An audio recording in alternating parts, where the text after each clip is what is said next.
GTV for unity and development. أعوذ بالله من الشيطان الرجيم. بسم الله الرحمن الرحيم. الحمد لله ثم الصلاة والسلام على رسول الكريم محمد بن عبد الله وعلى آله وأصحابه وسلم تسليما كثيرا والحمد لله رب العالمين.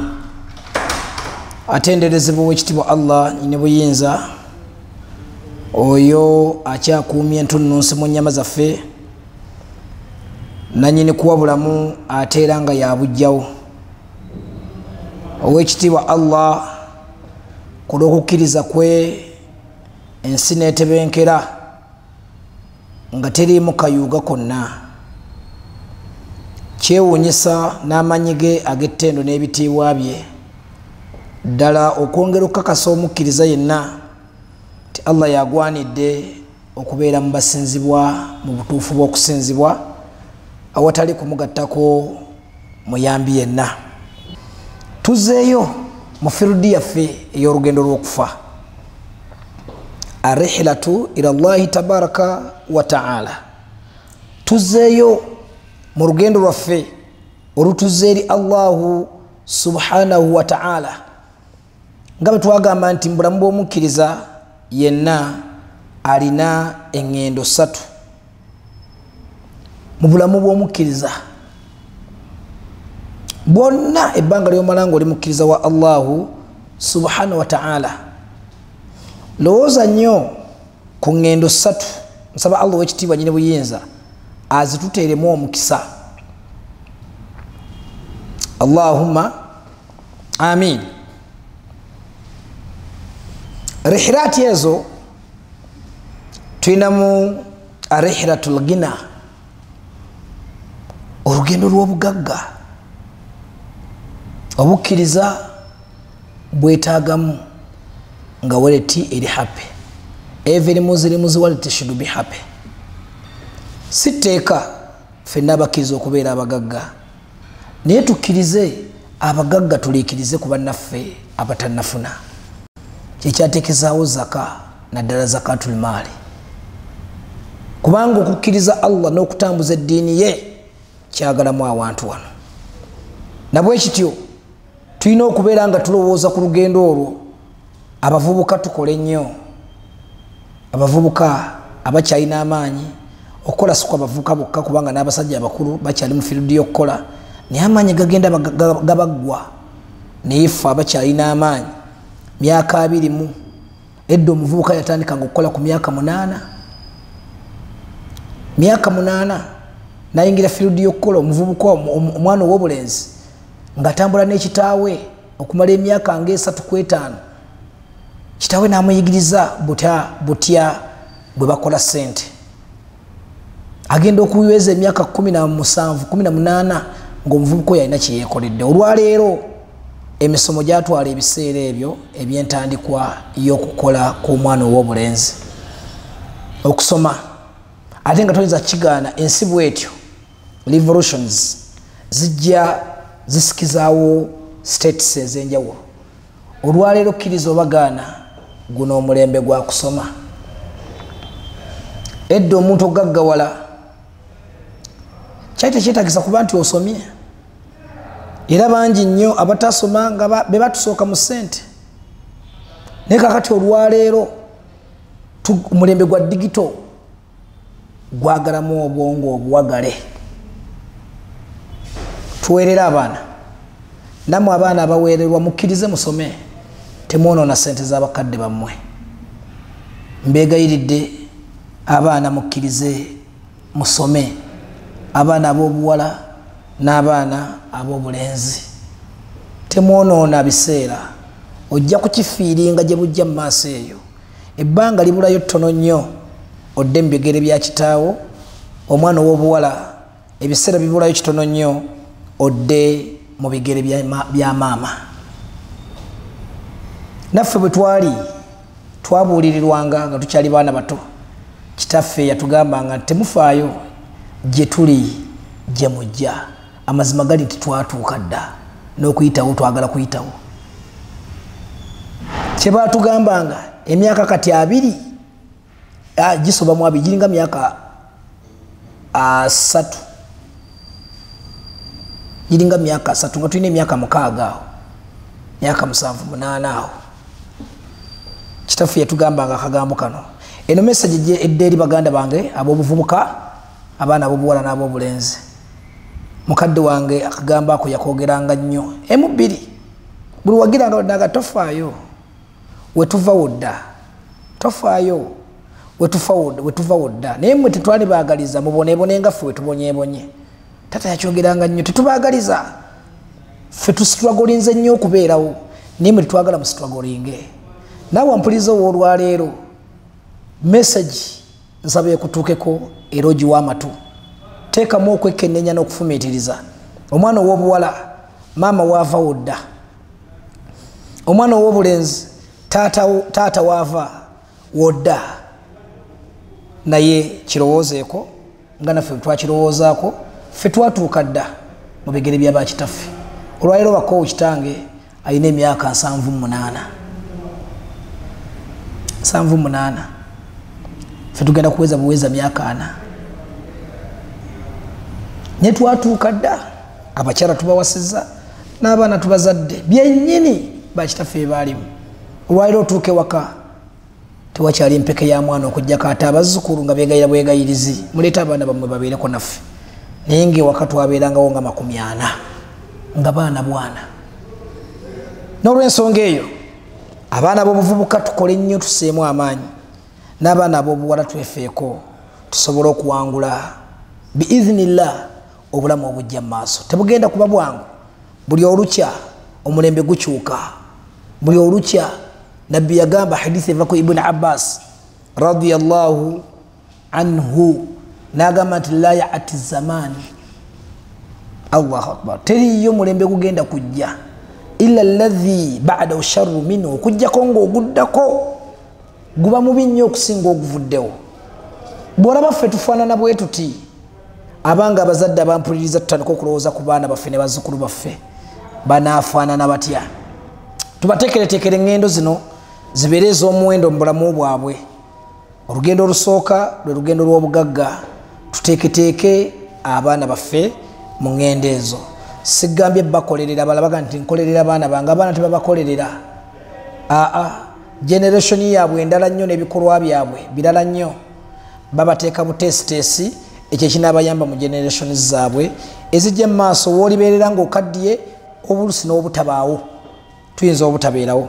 N'olw'ensonga eyo tubeere nga tulowooza ku lugendo olwo olukwatagana n'obugagga wal jannatul firdaus, ate nga tukwasagaza n'ejjana eyitibwa firdaus. Allah bw'atuwa ssente teweepanka, teweemanya, toyitawo, tolangira, toduula.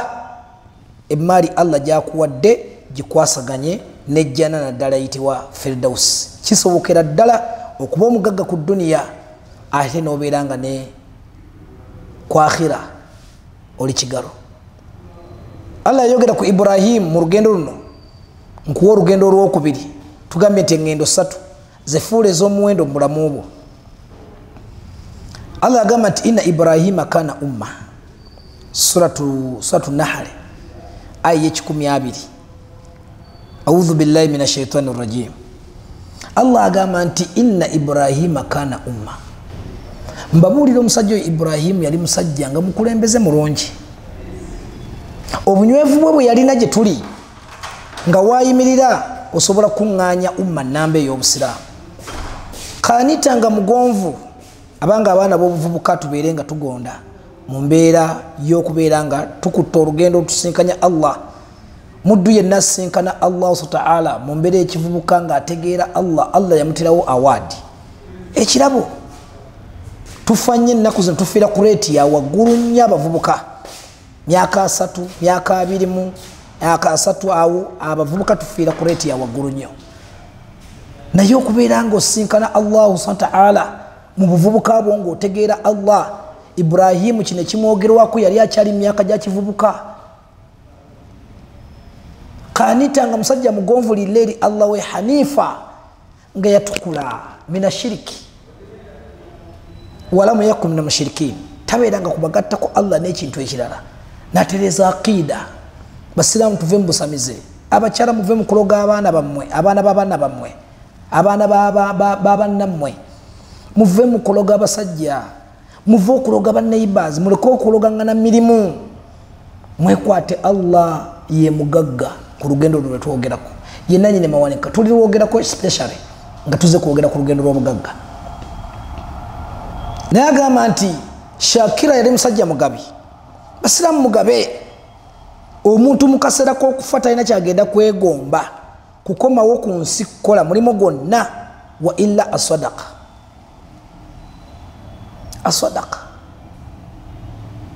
mundu wagenda okulajanira yalaitani abange nga zinsanze nsaba Allah wekitiibwa nze naawe Allah twekesa akaseera ako omuntu kagenda okulajanira bayi Allah nzizaayo niyo nkuzeeyo okukola ki mbeere nga nsaddaaka Ibrahimu yali musaddaasi li'an'umihi kulwebyengera Allah byeyamuwa koolina akukooyita akatono keekako ate kwe kuva ennonuziyo siringisi 5 jako nusu 10 kiteekayo fi sabilillah okwate 10 kisige mu muntu yenna omunaku tukola obusiraamu ne tukola n'obulamu bw'abasiraamu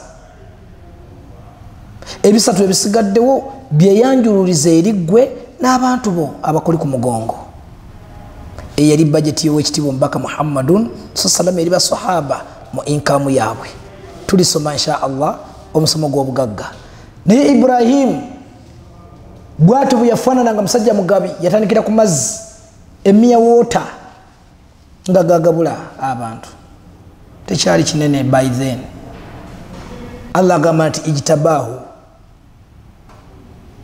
kyatuleetera okubeera nga tumwawula abeere special aleme okufaanana n'abantu abalala wahadaahu ala sirati mustaqim ne tumulungamya eri ekkubo eggolokofu n'abeera ku mustawa yali ategeera Allah ne Allah agamba nti wa atainahu fi dunya hasanatan twamugabirira mu nsi ne tumufujjirira obugagga Allah yamugaggawaza mu bintu bisatu olwe lugendo lw'obugagga wal jannatul firdaus bw'ofuna ssente tova ku mulamwa bw'ofuna ssente tova ku mulamwa gwa kutegeera Allah nsaba Allah ekitiibwa atugabirire emirimu egitali mu mujooga atugabirire obugagga obutali mu mujooga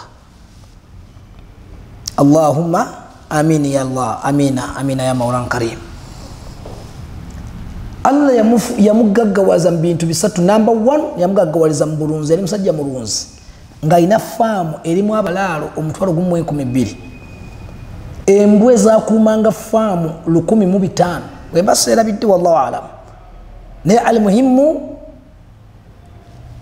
ekisinga obukulu mu kyenkugamba abalaalo baali nkuyanja bawera omutwalo eyo faamu yali yenkanawa yali musajja mugagga mu bulunzi Allah namugaggawaza mu bakyala abalongoofu okufuna omukyalo omulongoofu kyabugagga namuwa Sara nga muttaki namuwa Hajira nga muttaki namuwa Kantura nga muttaki namuwa Hajunu nga muttaki abakyala bananga bonna batya Allah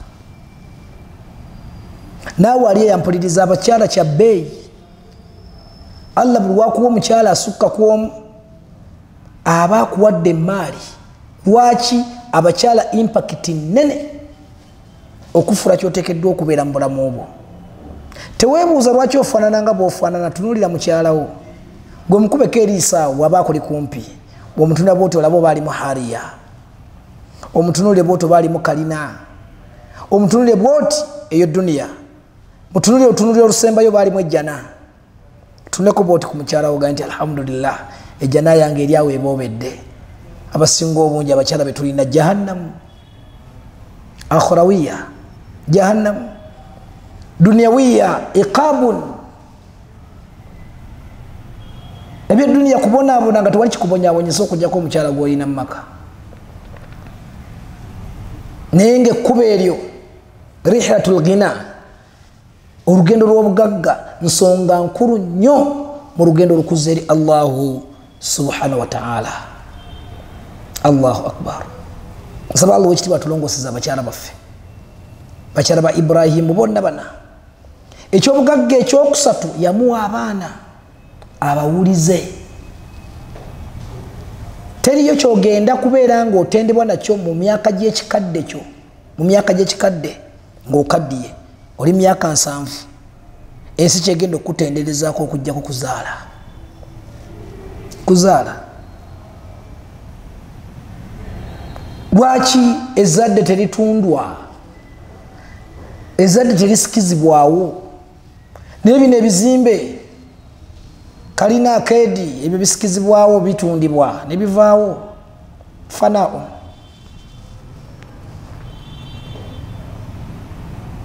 Amamotoka embiri zetusulamu balkon, ebyo bugagga byonna ebyetoolodde amafaamu ebyo byonna biggwawo, naye abaana tebaggwawo. Abaana tebaggwawo. Basiraamu muzaale, ate abaana mubasabire edduwa, abaana mubasalire akiika.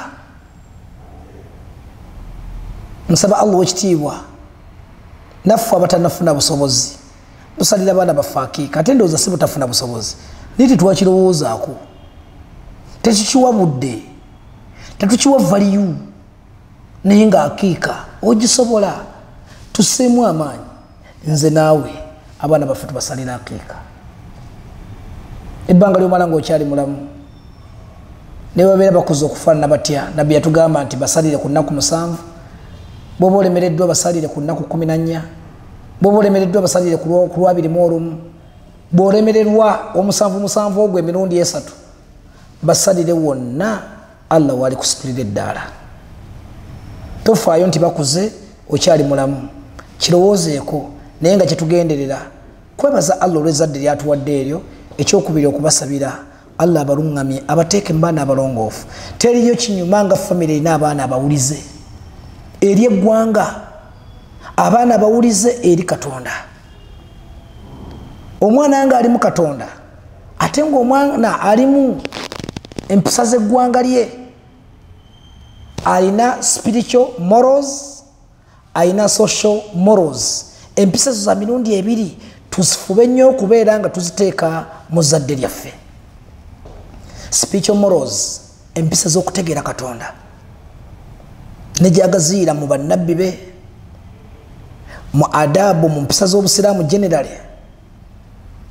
Abaana bategeere obusiraamu, abaana bategeere Allah waabwe, abaana bategeere nabbi Muhammadun sallallahu alaihi wasallam. Ewo nnakyali ku lugendo lw'obugagga, kubanga abaana maali, abakyala maali, ne maali eno yennyini enkalu, assets, ebintu ebikalu.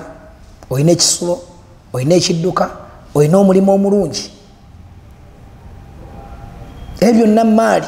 Ibrahimu Allah agamba nti wa atainahu fi dunya hasana, twamugabirira ebirungi nkuyanja fi dunya, mu bulamu buno obwensi. Kyegambye tekisobokera ddala kuno ku nsi okubeera obulungi financially, ate nga n'akhira alijanna ekulindiridde. Allah yagamba atya, wa fil akhira, munnammwe oyo Ibrahimu ne mu bulamu bw'oluvannyuma lamina salihin, agenda kubeera mbaliisa obuti nga tapapa. Londolako enkola ya Ibrahimu, kubanga Allah gyagambye ow'ekitiibwa omubaka Muhammadu sallama, tukutumidde ggwe Muhammadi anitabi millata Ibrahim, naawe n'abagoberezi bo mugoberere obuufu obwo obwa Ibrahimu. Kigezeeko mu bulamu obwo, practice in your life. It can, kisoboka. Nsobola, osobola. Allah agenda kukyusa mu bulamu bwaffe, togenda kusigala kyekimu. Tulongoose olugendo. Kibi nnyo omuntu okufa ng'oli mwavu, kibi nnyo mawutu okusanga ng'oli mwavu, ofiira mu bunyoomofu, oziikibwa mu bunyoomofu, n'okukusabira kubeera kutono. Mwavu tebamusabira, tebamufisizayo kadde kakumusabira. Obwavu mbwogereko ndeke ki, si gwe gubadde omusomo, naye tuli ku nnyanjula okuddayo mu revision emabegako ennaku za Eid al-Adhiya zibadde zitubuutikidde naye tukomyewo ku mulama gw'okusinkana Allahu subhanahu wa ta'ala. Njukira bulungi twali ku kiraamu awo wenzija twali ku kiraamu kubanga n'ekiraamu kyenkulagira okukola kirimu okussaamu ebyobugagga ng'obirikodinga, kirimu okussaamu ebyobugagga, mulimu okussaamu emaali yo enkalu, mulimu okussaamu bakyala bo nayo maali, mulimu okussaamu abaana bo mu kiraamu. Kyenkugambye nti engendo 3 zirowoozeeko, nkyali ku lugendo lumu, rihlatul ghina athara wal jannatul firdaus, bikwasaganye bibiri, obugagga duniyawiya ate bukuzimbe buditamininge al firdaus, okuyingira ejjana firdaus nga Ibrahimu Allah bwamutegeezeza. Tugambye yamugabirira ebyobugagga, namuwa emaali eya halali, namuwa abakyala abalongoofu, namuwa abaana abawulize abategeera Allah waabwe, balimu spiritual morals, spiritual manners, ate nga balimu ne social manners, n'empisa z'omuntu mu bantu mu societies mwe bawangaliranga. Abaana baffe beeyisa batya ku kyalo, abaana baffe beeyisa batya mu communities, bakwogezaako kiggwe nga mukadde waabwe, maama ne taata. Naddala maama gw'olina okusiga ensiga eyo mu baana, gw'olina okusiga spiritual morals mu baana abo ne social morals, kubanga gwasiiba n'abaana. Bamaama al ummu ayitibwa maama, hiya al murabbi lil insan, hiya al murabbi al awwal lil insan, ye mulabirizi omulezi atandikirwako eri ekitonde ekiyitibwa muntu. Maama, ummu, mama, anti al-murabbi al-awwal lil insan. Mama ndaba ku mutimbagano gwa GTV, gwe mulezi, gwe mubuulirizi, gwe ku buli kyonna omuntu ayitibwa ekitonde ekiyitibwa muntu kiteekeddwa okubeera mu nsi, okuviira ddala ku baana baffe. Bamaama mubeere sinsiya, mubeere sinsiya eri abaana bammwe, kulwa babba bammwe. Ffe nga tuli mu duniya tukazana, tutakabana, tunoonye ssente. Abaana mubateekemu empisa mu nnyambala, mubateekemu empisa mu byendya, mubateekemu empisa mu ntambula, movements. Omwana atambulira luddawa, mwana waagwanidde okubanga abeera mu bifo bwebiti. Abaana mubateekemu empisa, social morals, social manners. Kigambo kyali kikulu nnyo mu byobugagga bya Nabi Ibrahim alayhi salatu wassalam. Ate n'agamba nti wa fil akhira, ekyo kyali ku duniya kyaditamininga butereevu nti ku akhira lamina salihin, agenda kubeera mu baliisa obuti nga tapapa, ali awo ku Baitul Ma'mur mu ggulu ery'omusanvu, we yeeyagalira waalindidde akhira, waalindidde ekiyama. Nsaba Allah ekitiibwa abeere nga tulongooseza olugendo lw'obugagga, buli muddu amulongooseze. Abakyali abaavu muffe, twegayiridde abagagga mutoole nnyo zaka, nammwe abakola mu zaka mulowooze nnyo mu kuboostinga welfares z'abaavu. Abahandolinga zakatul maali, abahandolinga zaka eyo, mulowooze ku bulamu bw'abo abadde abaavu okufuuka abagagga. Zaani okukolamu ebintu ebikalu. Tuzimbye essomero, tuzimbye masigidi, tuzimbye bisigalawo nga biriwo ebito naye nga bimanejingibwa era abaavu. Ozimba essomero lya busiraamu, zaka tugizimbyemu essomero kubanga kubo lya ddaawa. Mu zaka essomero waliwo we liyingira mu zakatul maali, abaana basomere bwereere. Ne waliwo obusobozi obutagenda kusobola kutuukwako eri abateesiteesi b'essomero, bagambe nti uniform gyegulire, ebitabo byegulire, engatto gyegulire, mutuyambe ne mukino. Ogenda okugattiriza requirements ng'oyingira emitwalo 4. era omwavu ajja kusigala mwavu, tajja kusobola kusomeseza mwana we mu ssomero ery'obwereere. Gano kyewuunya, omwavu atuuka ekiseera nga tasobola kusindika mwana mu ssomero ery'obwereere mu sukulu fiizi kubanga mwavu. Ne requirements z'omusaba tasobola naggula ngatto ya mitwalo 2, ate engatto y'emitwalo 2 agenda gisomera mu ttaamu emu nga yonna ebejjuse. Buli ttaamu agulenga omwavu tajja kisobola. Alina kugula engatto eŋŋumu mitwalo 8, alina okugula ensawo eneetikka ebitabo eŋŋumu mitwalo 12, esome omwaka mulamba, esome n'omwaka ogwokubiri. Naye mwavu. Mulowooze nnyo abahandolinga ensimbi ya zakatul maali eri obulamu bw'abaavu boosting. Abadde omwavu abeera omugagga, ajja kusobola okugula engatto y'omwana, ajja kusobola okugula ensawo y'omwana, ajja kusobola okugula uniform kubanga sente azirina. Zani okutukolera ebikalu mujja bitukolera bibeeraawo, naye nga era oli asigadde mwavu nasobola bimanaginga. N'olw'ensonga eyo Allah yateekawo zaka eyo ebugirize ku bulamu bw'omwavu naye yeyagaleko ng'omugagga. Tewali badde mwavu ayitibwa mwavu mu busiraamu nga olwa abagagga abasiraamu. Abagagga abasiraamu mwali badde mukwata ku baavu abasiraamu. Inandolo mu busiraamu temwali baddemu bwavu. Lyalisigadde linnya nti gundi mwavu talina munaku, naye nga bw'asaba ekyokulya, bw'ayoya ekyokunywa, bw'ayoya ebyennyambala, obusiraamu busobola omulabirira. Obusiraamu busobola omuliisa, busobola omunywesa, busobola omwambaza, busobola omutambuza wonna wayagala mu nsi. Kubanga baganda be bagagga. Baganda be bagagga. Olugendo olukulu nnyo. Olugendo olwokubiri, rihilatu ziwaaji. Rihilatu aziwaaji, olugendo lw'obufumbo. Olwo nja kulwawulira omusomo mulamba bwe tuba tukomyewo. Awo wonna nkutegeeza kweteekerateekera kusinkana Allah ng'oli oti. Eri abafu abagwa mu bintu kasita oteekateeka ebyo,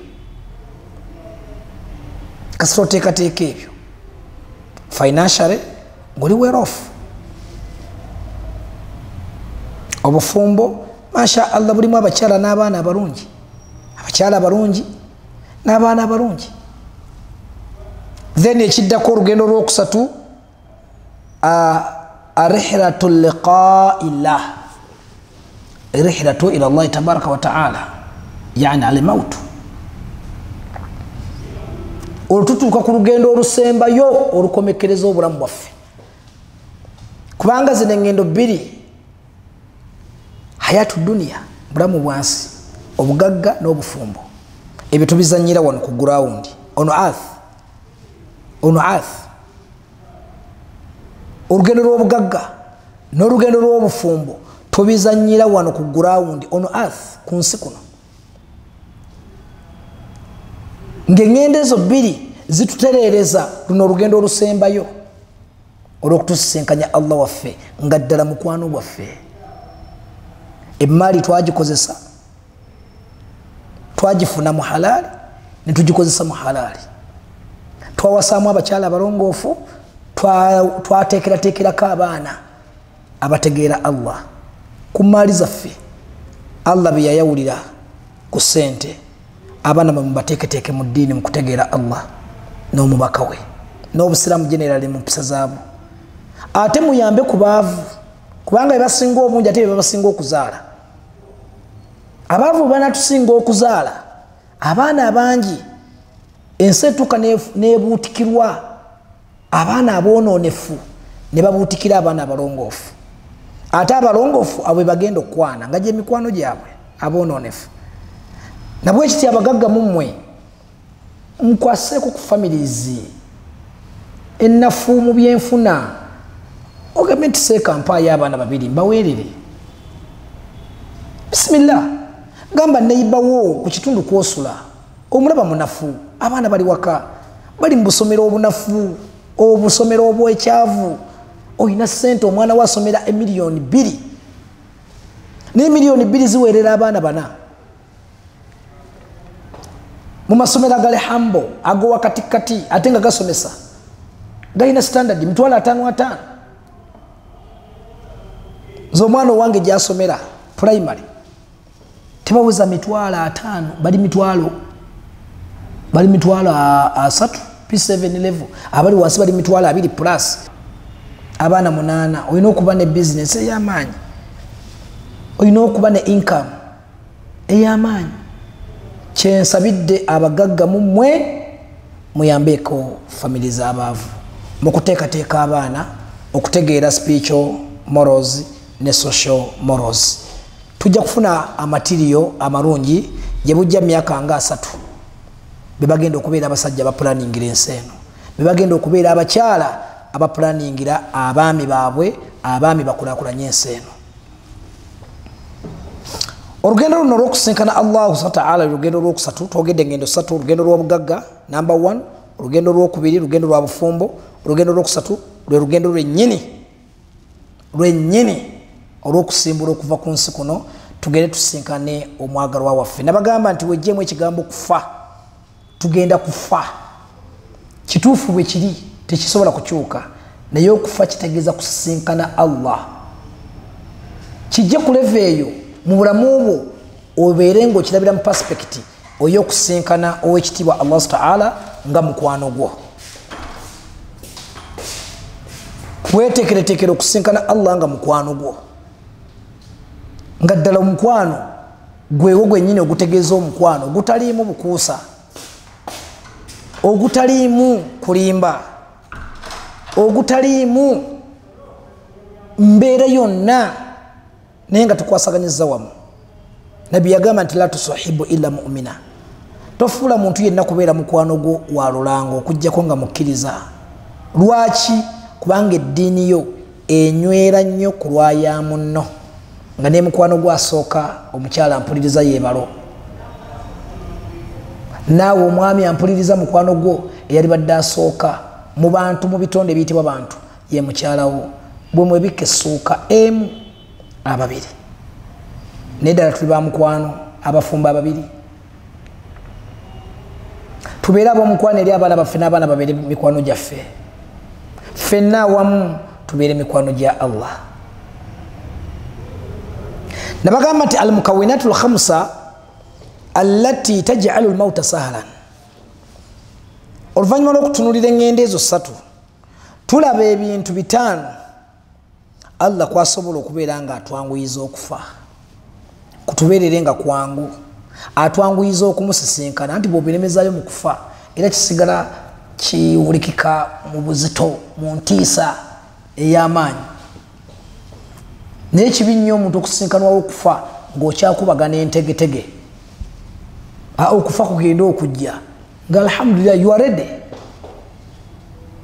you are ready mu holjane eyo tugita holjane lugendo lutukuvu tugenda kusinkana mwagalwa waffe wekitiibwa Allah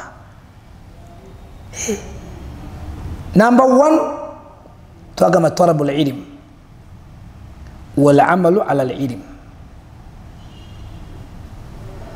teriyo kintu kigenda kuwa kulongoosa byonna byetwogedde okutuusa ng'otudde wansi n'osoma tula wansi osome ebifa ku ddiini yo osome ebifa mu nsi tutwale ebi soma olabe ebifa ku ddiini yo ebifa ku Allah n'omubaka we n'obusiraamu ate era olina okusoma ebifa ku mawanga olina okusoma ebifa ku nsi yonna nga bweyimiridde kkiriza obagaana guno omulembe gwa kusoma naye ate tegwali badde mulembe guno nga ye aya yasooka okukka mu Qur'an ikra bismi rabbika allazi khalaq naye okusoma okwatulagirwa mu Qur'an kwa spiritual manners okutegeera omutonzi naye nga n'okutegeera edduniya kyetaagisa nnyo omwana wo tomulesa nsi emuleke ensi etambula it's dynamic and elastic ensi ekyukakyuka erimu states nyingi mu mbeera ez'enjawulo zivaalinga ate nga egaziwa yeyongera gaziwa tulifaalinga ku bulamu bw'abasalafu salihina nga bwali bufunda fe olwaliro obulamu bwaffe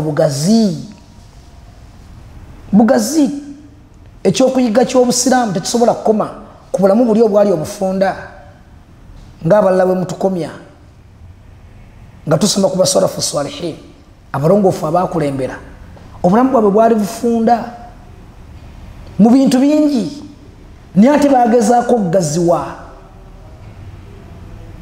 bagezaako nnyo okugaziwa kubanga abasajja abagezi baaliwo ate ng'emirembe gyabwe mirungi nga bwe nabagambye teriyo mulembe gujja okujjako ng'oguvuddewo gwe mulungi ennyo okusinga oguzeewo guba mubi nnyo okusinga oguvuddewo obulamu bwabwe bwali bufunda naye nga ate bulungi nnyo bwali sofuti buli kyebaagala nga bakifuna bulamu bwaba abutegereramu nnyo Allah fe olwaliro obulamu bugaziye tulina okukirowoozaako okuteekamu ddeqa ne taamuki wallahi alazim tusome Allah agamba nti hal yastawi alladhina ya'lamuna walladhina la ya'lamun benkanankana aba batudde wansi ne bakola okunoonyereza ku ddiini yaabwe ne bakola okunoonyereza ku nsi bwetambula basobola okwenkanankana n'abo abatakoze kunoonyereza benkanankana tulina okubeera nga tukola baath research mubeere abanoonyereza ku ddiini yammwe eddiini y'obusiraamu munoonyereze ku Allah wammwe munoonyereze ku nabbi wammwe munoonyereze ku basalafu salihin munoonyereze ku busiraamu generally ate munoonyereze ne ku duniya Allah kyabuuza tebasobola kwenkanankana hal yastawi alladhina ya'lamuna walladhina la ya'lamun basobola okwenkanankana aba batudde wansi ne banoonyereza ku ddiini yabwe ne banoonyereza ne ku nsi bwetambula benkanenkane n'abo abatakikoze abatatudde kunoonyereza mutule wansi munoonyereze mugenda kulongoosa olugendo lwammwe tujja kujja tunyonyola kimu ku kimu ekyokubiri mu bintu ebitereeza okufa taqwiyatu arkan ibadati llah wahdahu fi kulli amal okunyweza empagi z'okusinza Allah mu bwomu bwe fi wahdaniyati tujja kuziraba ekyokusatu netwogera ku kulongoosa eri abantu 10 nababamenyera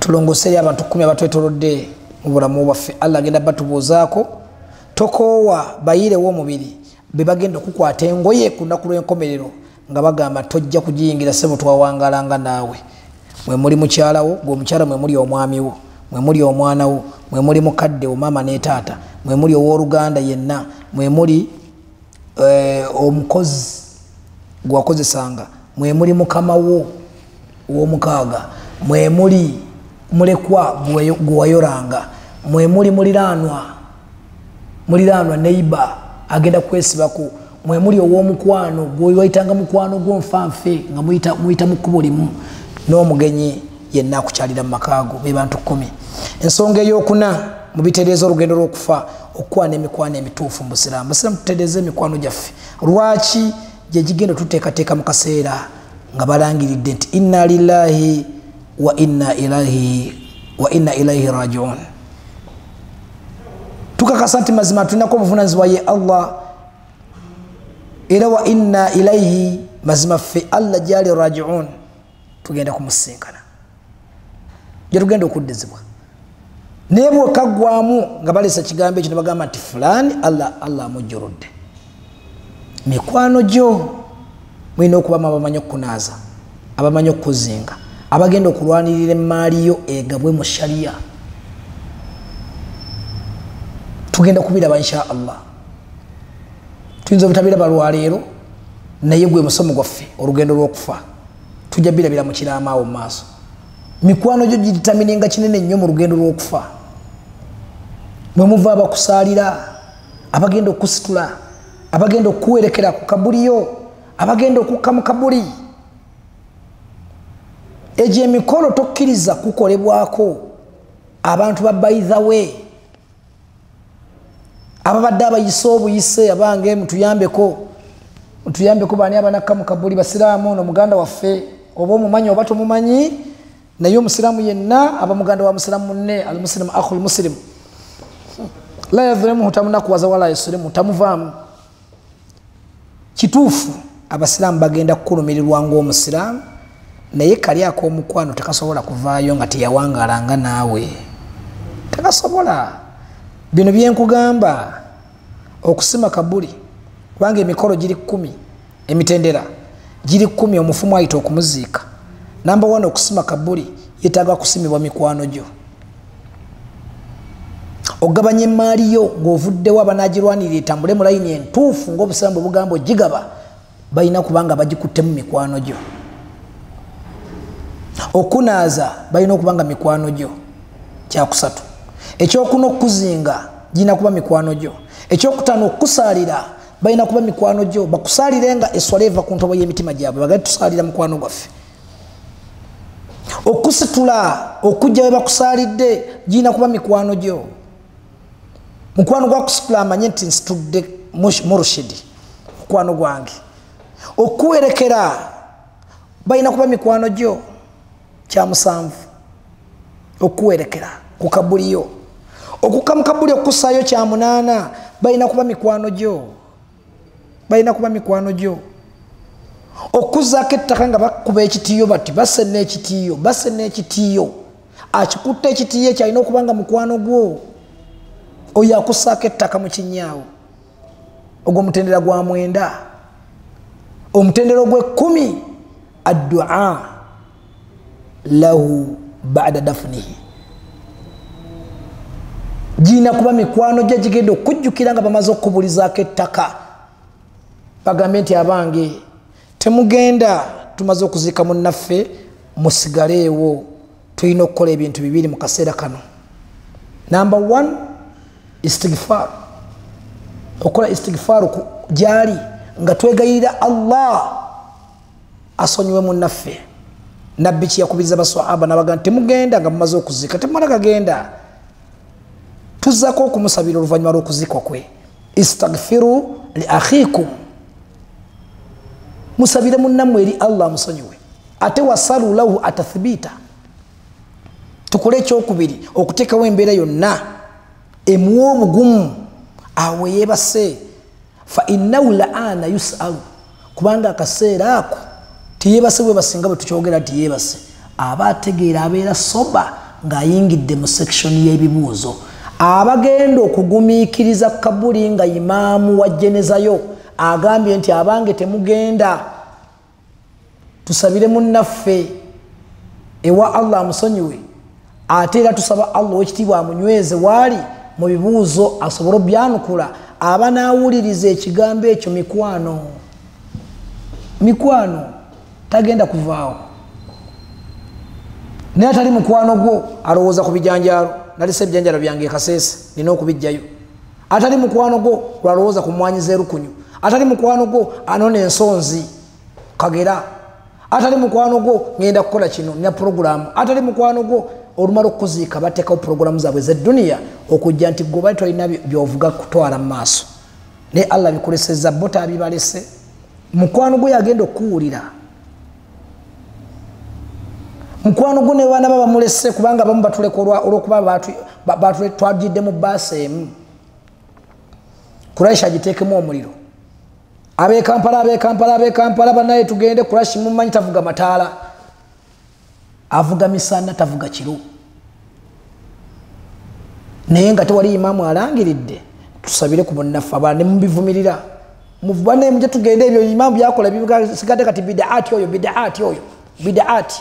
banasekola bidaati kigambo ky'owekitiibwa omubaka Muhammadun sallallahu alaihi wasallama okutugamba okusigalawo giri emitendera 10 omufumu ayita okumuziika njibabalidde kusima kabuli kugabanya maali ya busika kunaaza kuzinga kusaalira ebyo 5 kusitula jeneza kya 6 kuwerekera jeneza kabuli yayo kya 7 okussa omufumu mwana ndani kya 8 okumuzaako ettaka netuliza mpaka werijjula kabuli kya 9 n'okumusabira baada dafuni oluvannyuma lw'okuziikwa kwe bwatyo nabbi bwe yaziikanga abatuyingirira mu sunna z'omubaka ekyo bid'a mumala okuzika mudduka buddusi mumala okuzika mudduka buddusi nga n'esswala olwaliro muzikola olumala okusaala kwata ngatto z'okufuluma imaamu n'awanika emikono okusaba nga gwe tobitwala nga nsonga bwe bwavu n'ennaku n'obukopya obubakubye mwava ku nkola y'omubaka ne musikizaawo embeera gye mulimbalimba n'abantu abasiraamu nti ate bwe busiraamu naye nga wallahi si busiraamu si bwe busiraamu tutambule nabbi bwe yatambulanga bakadde baffe tebaalinga basiru temulowooza nti bakadde baffe baalinga tebamanyi busiraamu emyaka 10 gye baabulabirira okuva mu mwaka gwa 1844 okutuusa olwaliro kufa abavubuka abataweza myaka 5 mu kajanja ke tulina mu ddiini tetuweza myaka 5 naye akajanja ke tulina mbu tutegedde nnyo eddiini okusinga abakadde abaagirabirira emyaka 10 gwolabanga mu bwongo kikujjira malakum kaifa tahkumun mulya mmere kyebaweereza amagezi ku bwongo mmere kijje muli ebaweereza amagezi ku bwongo n'olw'ensonga eyo tukwana emikwano emituufu gye gigenda tulabirira mu lugendo olwo mu mitendera egyo teri agenda kukolera ebyo byonna byenkubalidde 10 okujjako mikwano gyo n'ekisembayo insha allah as-san'u al-irada lilmauti okwetegekera okufa wahiya alwasiya nawo kwekulama basiraamu tulame kibayita okulama atawdihu linsan kullu ma yataallaqu bihayatihi fi arba kwekulambika kw'omuntu mu buwandiike ng'akutte ekkalaamu n'ekitabo nakibalagako ebiramu tubirina abana ababyetaaze mutunoonyeeko okwate ekkalaamu n'ekitabo kibayita okulama olambike buli kyonna ekikwata ku bulamu bwo mu nsonga nnya min amwalihi omuntu alambika emaali ye wa min ahlihi n'alambika abantu be wa min masuliyatihi n'alambika obuvunanyizibwa bw'abadde nabwo bwannakyewa wa min dafunihi n'alambika n'amaziika ge ag'enkula ze tulituuka mu kanyomero k'okuziika omufu omusiraamu mukakase nti ddala bujjo tetuziika tukola fujjo tuyisa bivvulu mugumiikirize mutambule n'emisomo gino buli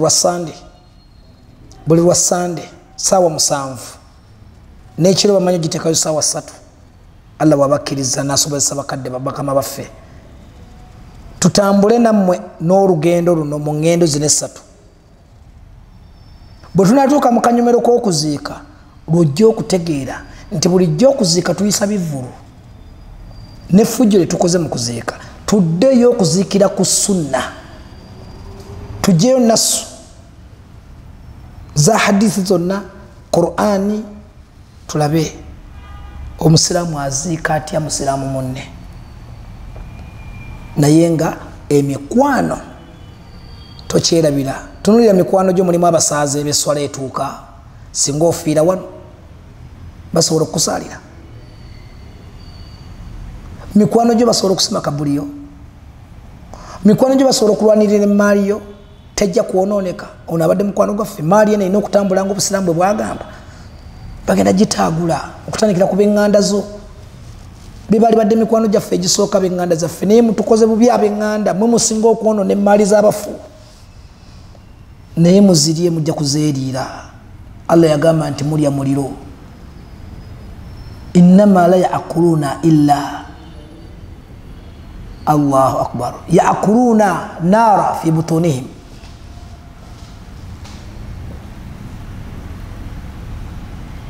amazima temulina kyemulya mu maali ezo abafuzi babeera bazise naye buli yenna alya emaali y'omufu talowooza nti alina kyalya okugjaku muliro gwaliira mu lubuto lwe tujja kubiraba insha allah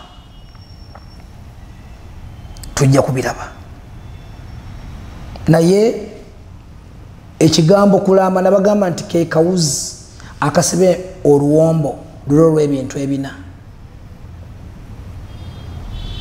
ke kawuzi nja kukomawo wano nayagala kutandikira ku kanyomero kana akasembayo ak'okulama bwe tunaakamaliriza akanyomero k'okulama kajja tusindika okufuna obwagazi okuddayo okunona biri ebina naye bwe ntandikira eri waggulu ojja tukifuna bulungi